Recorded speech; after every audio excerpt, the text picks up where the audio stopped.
Welcome to 5 Facts Wrestling. I'm your host, the eclectic gentleman Stephen Watts, and join me as we give you 5 facts on any given wrestling topic that you might not know. But before we get started, don't forget to like, share, and subscribe. And now, let's get our wrestling nerd on. Scott Hall. Born in St. Mary's County, Maryland, Hall began his career in 1984. He rose to prominence after signing with the WWF in May of 1992, assuming the name Razor Ramon. While within the company, he won the WWF Intercontinental Championship 4 times. He departed the company in May 1996 and signed with rival promotion WCW, where he became a founding member of the New World Order, along with Hulk Hogan and Kevin Nash. In the company, he became a 2-time United States Heavyweight Champion and a 1-time WCW World Television Champion and a 7-time WCW World Tag Team Champion. He left WCW in February 2000, returning to the WWF for a brief stint in 2002. These are all facts that we know about the man Scott Hall. But what are 5 facts that we might not know? Let's find out. Number 5. Only one shot? Across his 26-year career, Scott Hall won plenty of championships and had countless successes. Somewhat bizarrely though, Hall only ever had one shot to capture the WWF Championship. During his first run as Razor Ramon, he was with the company for 4 years.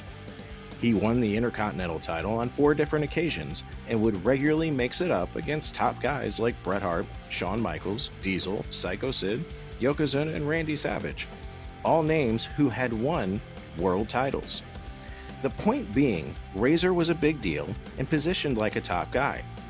Despite being in the mix with all these guys, he only ever got one shot at the WWF title. That came at 1993's Royal Rumble against Bret Hart. There, Ramon was unsuccessful in challenging for the title in what was a very good 18-minute encounter. Number 4. Carmella?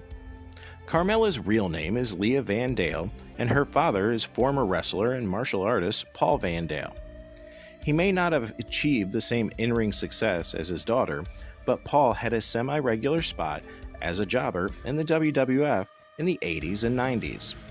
Ramon had been having WWF matches since 1992, May of that year, competing at live events and in dark matches, but the first Razor match that aired on TV was against Van Dale on the 8th of August 1992 on Superstars.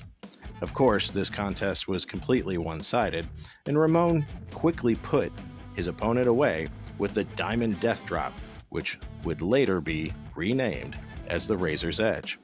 Likewise, this means Paul Van Dale was the first person in the WWF to take the toothpick of doom. Number 3. An NWA Run?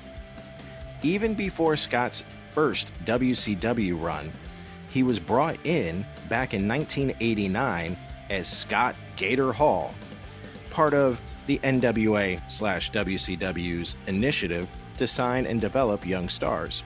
He was joined by Brian Pillman and Sid Vicious as part of this initiative. Hall would lose against big-name stars like Great Muta and Terry Funk before departing the promotion in November of that year. Number 2. Worked for the Orioles? Hall, while tagging with Dan Spivey, actually worked as ground crew members for the Charlotte Orioles, who were owned at that time by Jim Crockett of Jim Crockett Promotions. Number 1.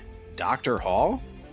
The future Razor Ramon graduated with a pre-med degree from St. Mary's College in Maryland. It was in college that he became interested in wrestling and started training. And those were your 5 facts for today. We will see you tomorrow. Don't forget to like, share, and subscribe.